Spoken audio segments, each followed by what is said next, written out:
We're being asked to find the parametric equations for a line of intersection between these two given planes. Now, let's remember that in order to find the equation of any line in three-dimensional space, we need two things. One of them is going to be any point on the line, and the other is a vector in the direction of the line itself.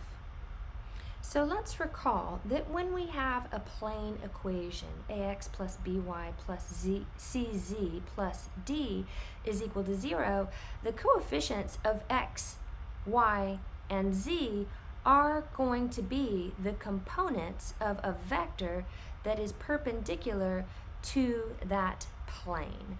So when we're given two plane equations, we're also given two vectors that are perpendicular to that plane.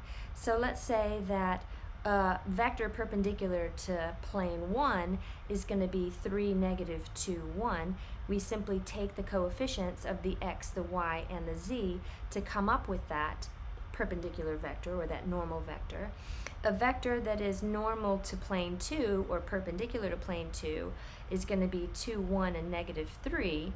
Again, we're just taking the coefficients 2, 1, and negative 3 from the equation, and that is going to give us a normal vector to that plane.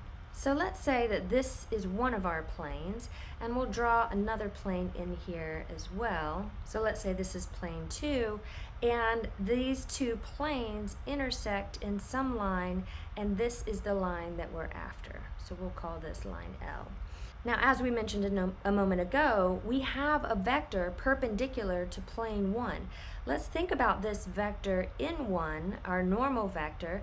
We could graph it just anywhere in the first plane, or it would actually help us to see what we need to do next if we plot this perpendicular vector on the line. Of course, that line is in both planes, so it's in plane 1, and we're going to graph n1 as if it's coming off of that line. Now let's do the same thing for n2. n2 is a vector that's perpendicular to plane 2, so we could graph it just any old place on plane 2, but if we were to come here and graph it on top of the initial point of n1, it's going to be a little bit easier to see again what we need to do next. So n2 is a vector perpendicular to plane 2. And let's recall that in order to get the equation of a line, we need a vector in the direction of that line. So we're going to need a vector that is in the direction of line L, and we'll call this V, the direction vector. Notice, since V is in plane 1, it has to be perpendicular to plane 1's normal vector. N1 is perpendicular to all of the vectors that are in plane 1. So V, being in plane 1, is also going to be perpendicular to N1. Similarly, V is in plane 2 as well. If it's on the line of intersection, it's in both planes. If V is in plane 2, it has to be perpendicular to the normal vector of plane 2, right? So our direction vector is going to be perpendicular to both of those normal vectors. We need a vector that's perpendicular to both normal vectors.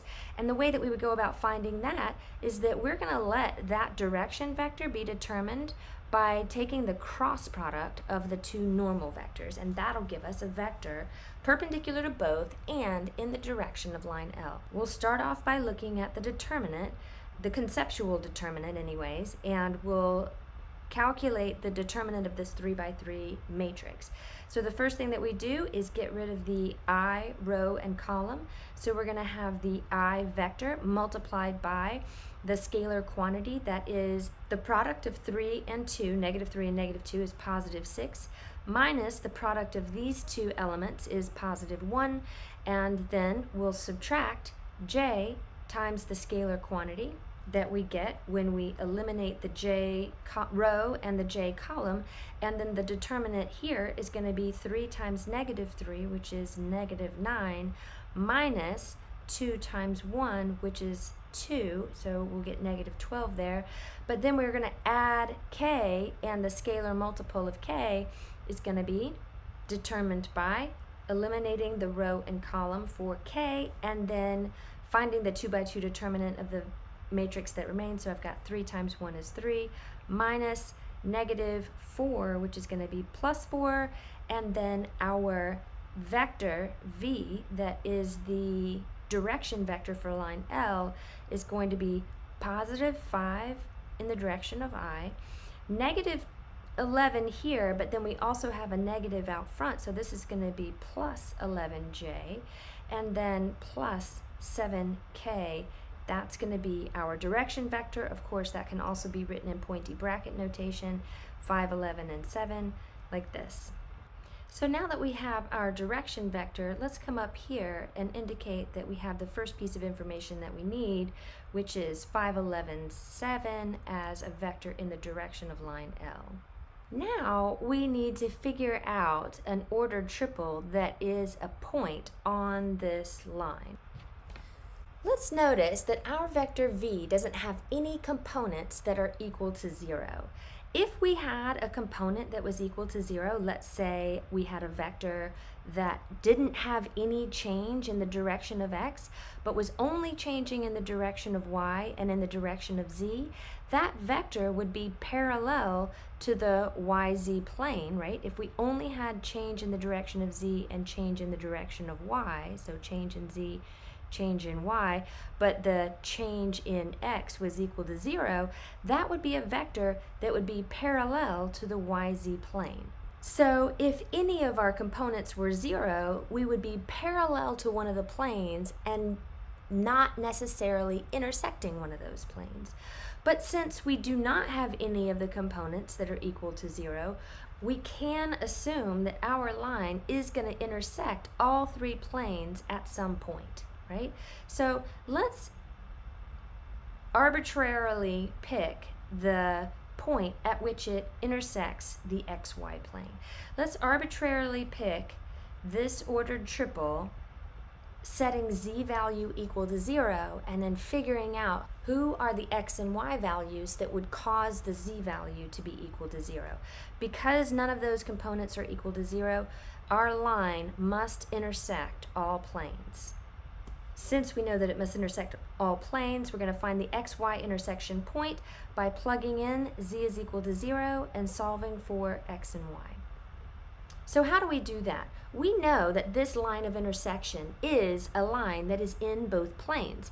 So if I plug z is equal to 0 in this equation and z is equal to 0 in this equation, what we're going to end up with is a system of equations, 3x minus 2y plus 0 is equal to 1, and then 2x plus y minus 0 is equal to 3. And now that we have a system of equations, we can use our algebra methods to solve this system for x and y.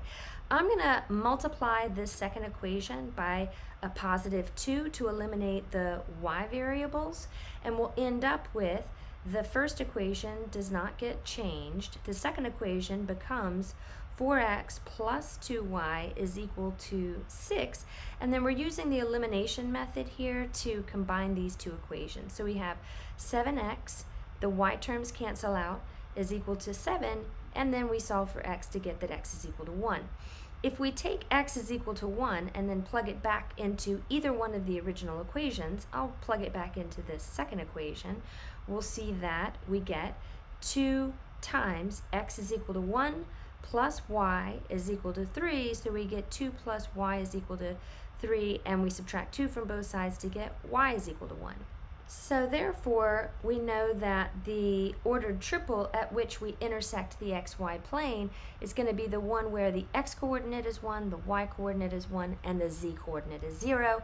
Now we have a point that is on that line, and we're ready to go back to find the equation of the line. So our ordered triple that we're going to use is 1, 1, 0, and now we're ready to go with finding the line in three-dimensional space. So how did we do that again?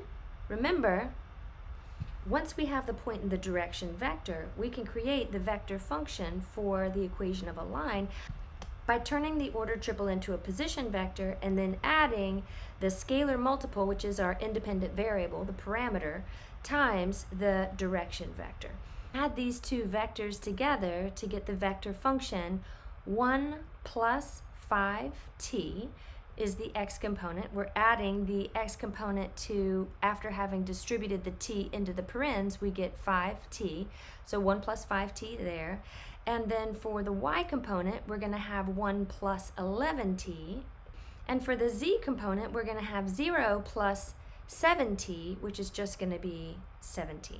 Now from this vector function, we're able to get our parametric equations, and that's what we were asked for at the beginning of this example. So we'll just say the x parametric equation is the x component from the vector function, 1 plus 5t. The y parametric equation is the y component from the vector function, 1 plus 11t. And the z parametric equation is the z component from the vector function, just 7t. And this is the answer to our question. But we do want to check this equation in GeoGebra to make sure that our line is actually the intersection between those two planes.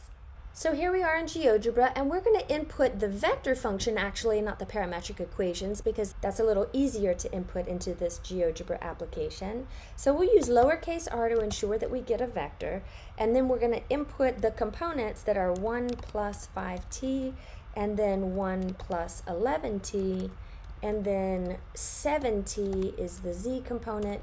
And we'll take a look to see if it looks like that is the intersection line between these two planes. And it does appear to be that our line that we found is the shared intersection line between the two planes. So we're feeling pretty good about our answer.